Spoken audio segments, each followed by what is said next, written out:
que ce shiur de Torah soit dédié à la mémoire de Margalit Bat Rivka et à la réussite, à la guérison de Abraham ben Messaouda. On a parlé de l'épreuve des Bnei Israël au désert quand ils étaient déjà dégoûtés de la manne. Ils ne voulaient plus de manne. C'est quoi la manne? Qu'est-ce qui donne faim à l'homme? Qu'est-ce qui nous donne envie, à nous, de vouloir manger un moment de la viande, un moment de vouloir manger un gâteau, de vouloir manger quelque chose, d'avoir une envie? D'où vient l'envie? Il y a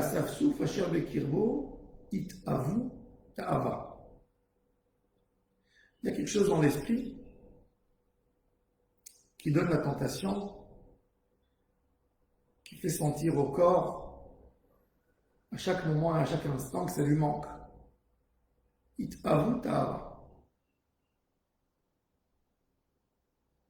Pourquoi un homme n'est pas content de son plat?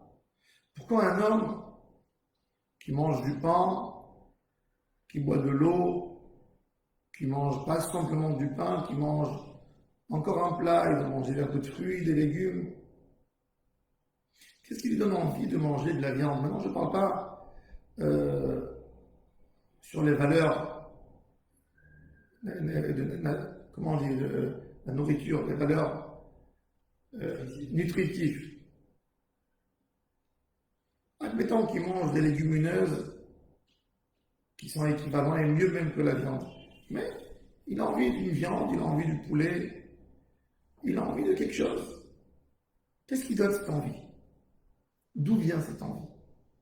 Est-ce que c'est un manque? Non. Est-ce que c'est un manque de vitamines? Non, puisque je reçois ces vitamines d'une autre nourriture plus modeste et plus simple. Alors d'où vient cette envie?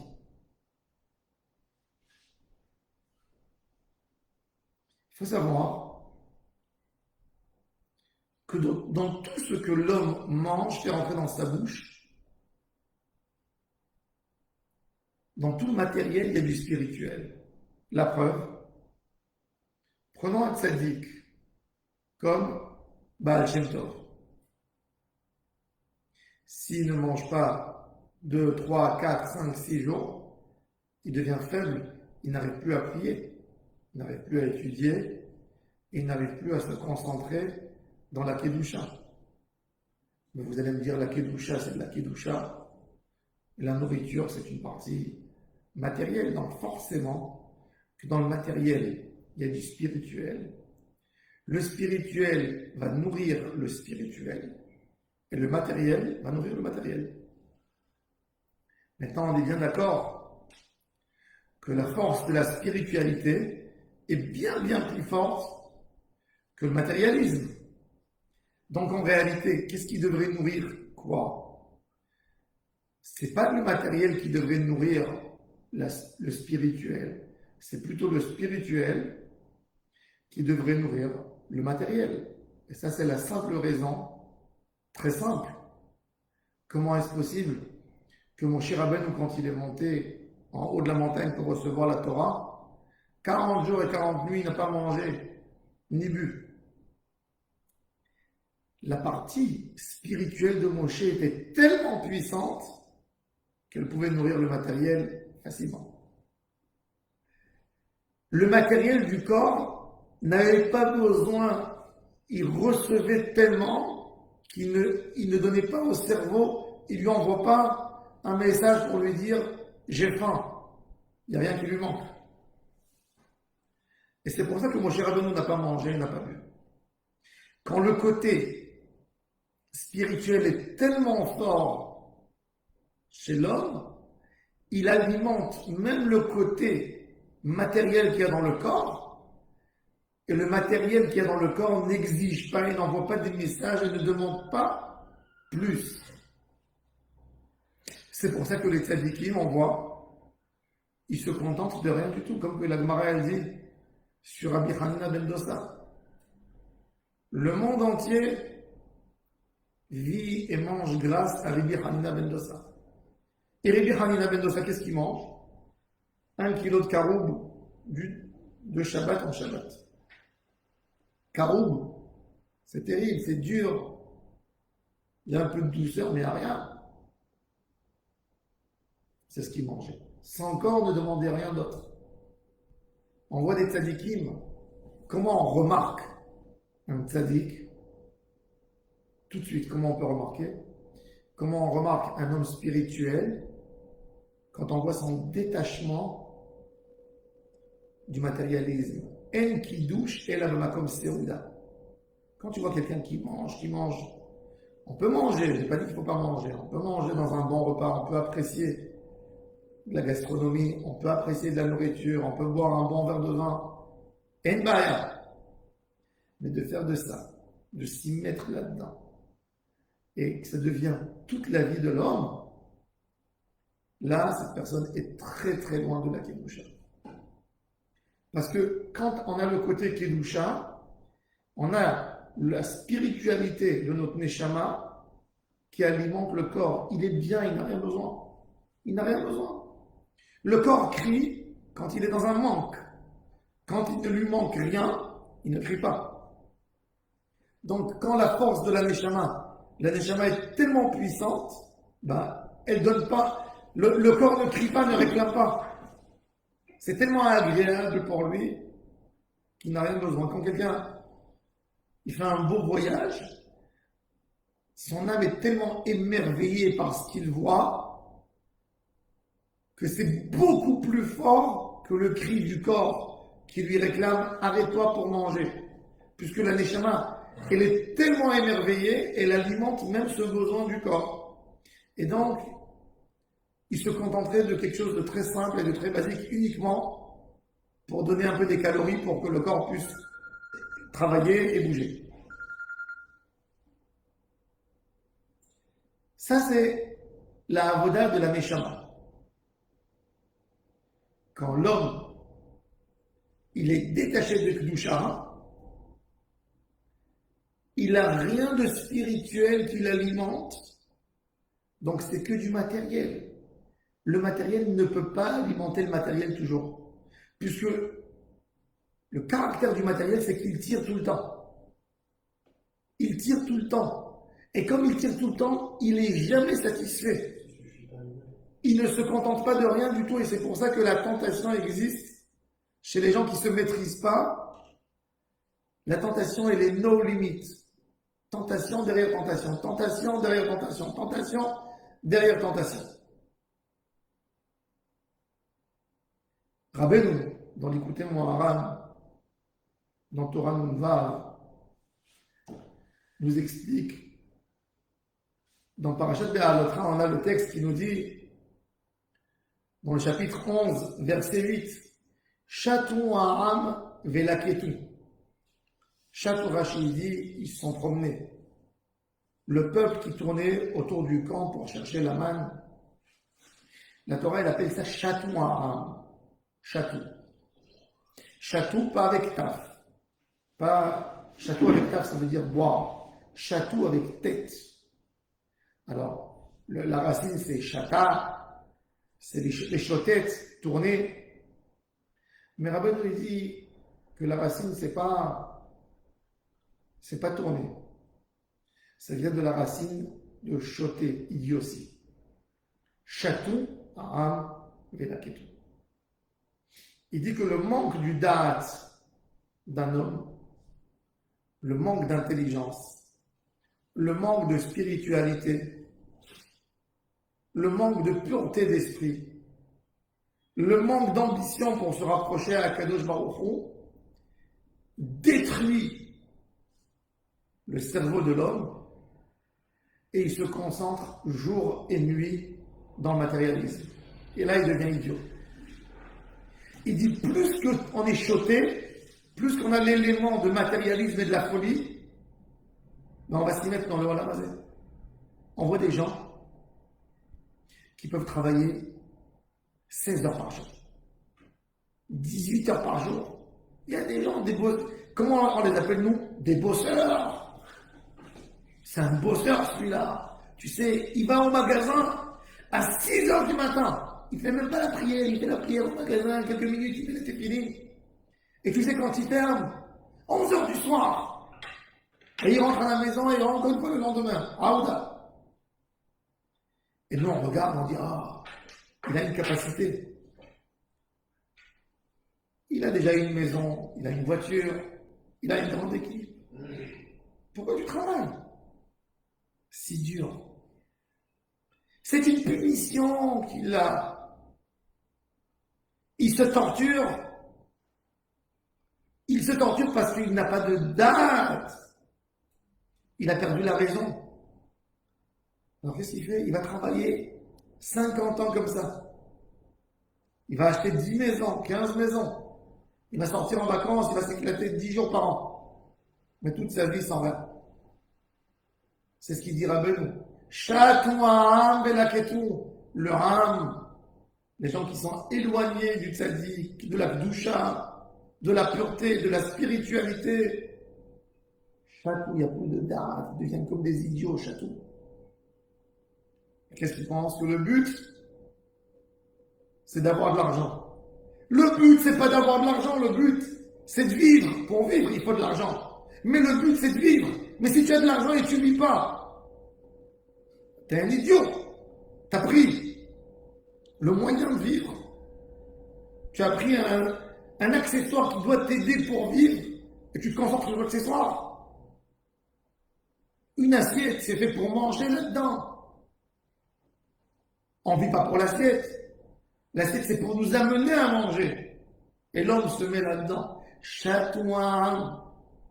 Et d'après cet idiotie, Rabbeinu dit, il y a Velaketu, Vetachanu, Barechaim, Odachu Bameducha, Ubishtu Baparu, Verasu Oto Ugot. Alors regardez. Akadosh Baruch Hu, il donne la manne. Akadosh Baruch Hu, il donne la manne au tzadikim. Il y a la manne qui descend du ciel. Un pain composé de spiritualité. Il te donne, il alimente ta partie spirituelle et le corps ne demande plus rien. Un corps du tzaddik. Du moment qu'il y a les calories pour nous. Maintenant, le tzaddik, qu'est-ce qu'il fait? Il sort le matin, il se penche par terre, il n'a que à se pencher et à lever la main et faire entrer, mettre sur l'assiette. Il n'y a même pas à laver, tu n'as pas besoin de laver, c'est descendu du ciel. Il n'y a pas de microbes, il n'y a rien du tout. Tu prends ta fourchette et tu manges. Mais il y a d'autres qui disent, oh, j'ai pas besoin, comment je veux manger comme ça? Qu'est-ce qu'ils font? Ils vont, ils cherchent des petits morceaux de manne, plus grands, plus petits, que ça ait une apparence. Ensuite, Vetachanu Barechaim, ils prennent le moulin pour le moudre. Après, ils le mettent dans le maharaz pour taper dessus plus fort encore. Bichelou par parour. Ils font à la casserole. Ils ont fait des gâteaux. Mais après le goût, le goût, il reste pareil. C'est-à-dire qu'Akadosh Baruch Hu, il te dit, pourquoi tu as besoin de le prendre, de le couper, de le moudre, de le mettre dans la casserole, si à la fin, en fin de compte, il donne le même goût. Mais ça, c'est la folie de l'homme. Comme il dit Ramchal, il explique que la différence entre du foie gras et une pomme de terre bouillie, c'est que sur 5 cm de palais. Quand le foie gras il passe dans la gorge, ou une pomme de terre bouillie, c'est pareil. Alors il dit le Ramchal, pour 5 cm, regarde ce que tu fais. Pour 5 cm, c'est-à-dire du moment que tu as mis dans la fourchette, tu as mis dans la bouche, 5 cm, regarde ce que tu fais. Encore une fois maintenant, ne dites pas que j'ai dit ne pas manger. Manger, il y a quelque chose qui vaut le plaisir, de temps en temps, pourquoi pas. Mais ça ne doit pas être un chemin de vie. Il y a des hommes que s'ils ne sont pas sortis 4 fois dans le mois, 5 fois dans le mois, ils n'ont pas fait un resto une fois par semaine, leur vie n'est pas une vie. Ça fait de la peine de voir des hommes comme ça. Ça fait de la peine. On a pitié de ces gens. On a pitié de ces gens que quand ils ouvrent un frigidaire plein, ils ferment et disent il n'y a rien à manger. Ça fait pitié, c'est exactement ça. Une femme qui ouvre un placard, elle ne dit jamais un mec. Oui, ces chatouans, ils tombent dans leur folie. Velaketu, Vetavanu, Dachubamducha, Bijou Baparo, Astrodogot, ils ont fait des gâteaux, ils ont changé la forme. Mais quoi? Vayatamo, Ketam, les Shadashamen, le goût il restera pareil, que tu le prennes et tu le manges directement, ou tu le prends, tu le fais moudre, etc., et tu fais des gâteaux et tu attends. C'est pareil à la fin. La question c'est où nous on a envie, où nous on a envie d'aller.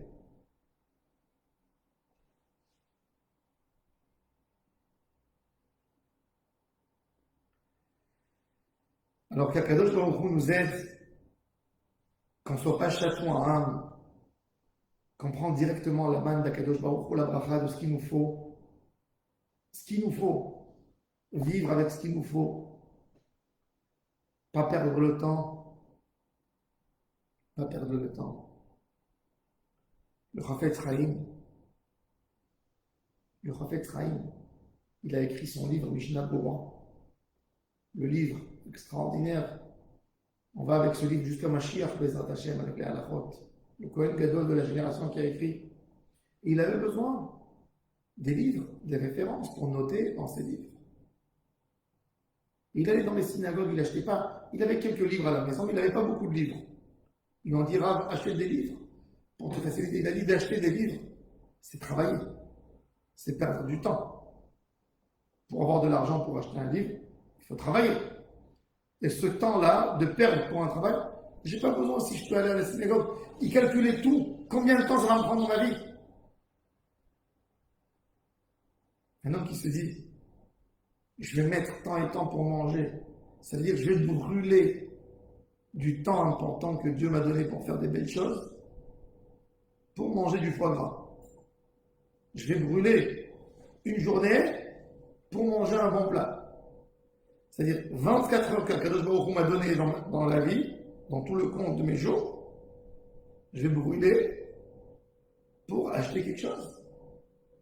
Mais il est où le sechel? Et c'est exactement ça. Ça, c'est la manne. Akadosh Baruch Hu, il a donné cette manne, la bracha d'Hachem à l'époque, et même aujourd'hui, il faut savoir. La Gemara elle dit l'onitna Torah et la leochle aman. Ça veut dire, la Torah elle n'a pas été donnée que à ceux qui mangent la manne. La réalité, c'est que la Torah, quelque part, elle te fait comprendre que la manne existe toujours. La manne, pour avoir une parnassa simple, comme qu'il dit le Rambam à la fin de Yichot Shemitah Veyovel, tout celui qui se consacre pour Dieu, Dieu lui promet de quoi manger tu auras. De quoi t'habiller simple, un habit simple, tu auras. Non, tu veux d'autres choses? C'est autre chose. Celui qui n'est pas perturbé par la vie, il a de quoi manger, il a de quoi s'habiller. Si tu veux des vacances, si tu veux aller dans une belle voiture, si tu veux avoir une belle maison, ça c'est déjà autre chose. Là déjà tu rentres dans le monde du matérialisme, tu rentres dans le monde des envies. Et les envies, c'est les envies. Ça va dans tous les sens. Heureux l'homme qui comprend et qui s'attache à la valeur pure de la manne. Il est alimenté par la main d'Akadosh Baruch Hu. Bonne journée à toutes et à tous. La manne, c'est un peu comme le tofu. C'est ça n'a pas de goût vraiment. pour les gens qui ne comprennent tu pas. manges avec tout.